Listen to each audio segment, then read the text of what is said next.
Hi, this is Phil Shapiro.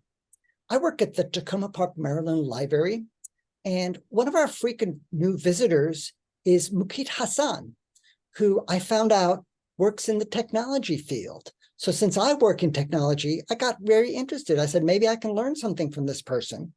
And I looked over his resume. He's got a very interesting and distinguished resume.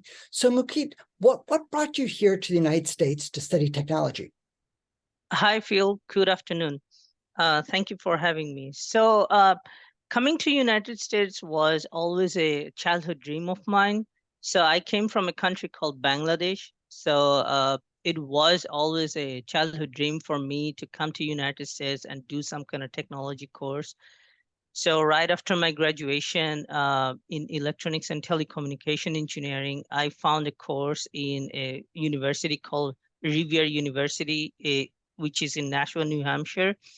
So I I applied to that university back in 2015, and luckily I got the invitation from them.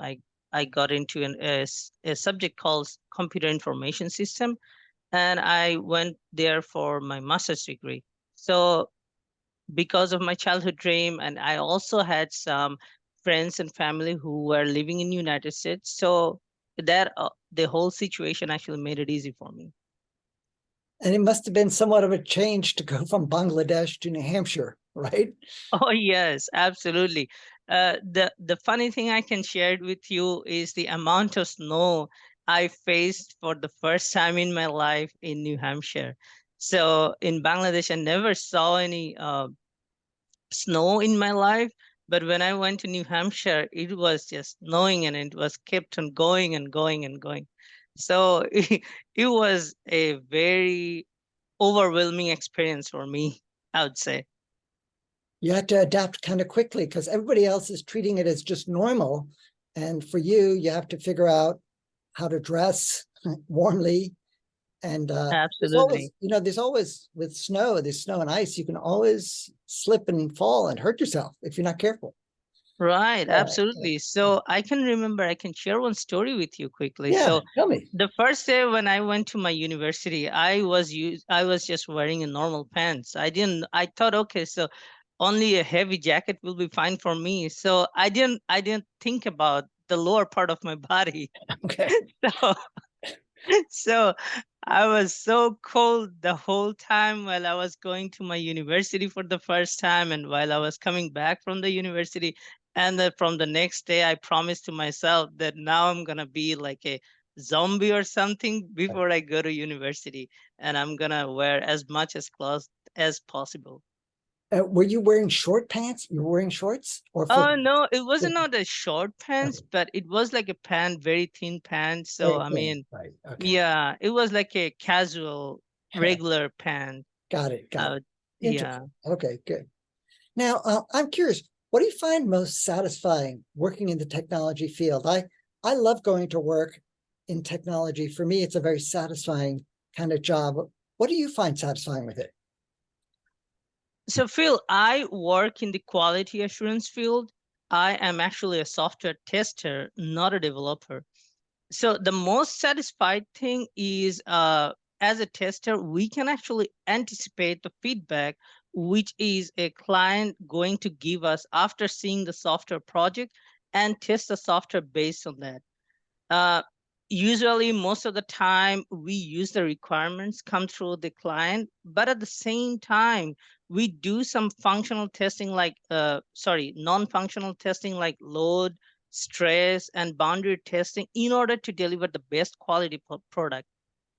Uh, on the other hand, the second thing I would say is learning new things and applying them. Even though I don't have to, but I take courses from LinkedIn and Udemy. I can give you an example. Recently, I finished a course called Selenium Automation, and it was a fun course to do. Now I'm thinking sometimes in the future, I may also teach something in LinkedIn Learning or Udemy. It at the last thing I would say, Phil, is that working with the coworkers and learning from them and vice versa. Sometimes I was asked to train my coworkers, and And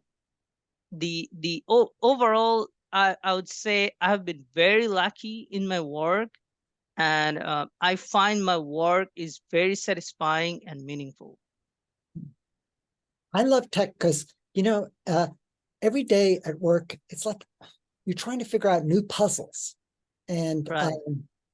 I almost like it when the more difficult questions come to me. Like if it's a very difficult question that I have to figure out, I sometimes surprise myself or I surprise my coworkers. Once in my public library job, somebody said, I have a Linux question, but it's very difficult. And my answer was, the more difficult, the better. And the person wasn't expecting me to say that. And he said, I know Linux, but I couldn't get this laptop Wi-Fi to work. He said, I tried like a whole week. He says, I have nothing to lose. I'll ask you for help. So he came back 2 days later and I had his Wi-Fi working. Wow. So, Great. it was fun in that usually people don't ask me difficult questions, but difficult questions are interesting, almost like the more difficult it is to climb a mountain, the more joy it is to be on the top. So Yeah. that's the same thing with technology, is that, if you're given an interesting challenge, it can be very joyful when you figure things out. Yeah, absolutely. And I also have some background in technical support as well. So while I was staying at Bangladesh, I was working as a technical support, tier 1 technical support. Right. So I have some background of that as well, like helping people with their technical requirements and stuff Right. like that. So I know what you're talking about. When you help somebody with technically in their difficult task, it is something to, really, it's mind blowing. It's joyful. So yeah, it is. I totally agree with you, Phil. What I like is, you have to choose the right words. And many, many people do not know how to choose the right words. When you're helping somebody, you have to give them the most respect possible in your tone of Absolutely. voice. And you have to try and pretend as if you're the person asking the question. And you have to be encouraging and confident, but you have to let them come to their own understanding. It's like any kind of teaching. You don't want to tell the student answers. You want them to find the answers in their own mind so that the knowledge belongs to them. Right. It's not your knowledge. You want to give them knowledge that becomes their knowledge. Right. Yeah, I want to add something with that, Phil, is sure. that I think you have to be an active listener as well, even Yes. though sometime something may come to you as common, Yep. that someone, like when someone starts explaining something to you, maybe it sounds really common to you and you can just interrupt right away and you can start helping him. But while I was doing my technical support job, the first thing I learned from my teachers, my colleagues, is that you have to be a very good listener. Even though something is common to you, you have to give them the chance to explain what they are actually facing, and then go ahead and support them if you know how to support them. So yeah, like a good listener is always a a good human being who can, like help and support other people. Here in the United States is a word that's becoming more commonly understood. The word is called mansplaining.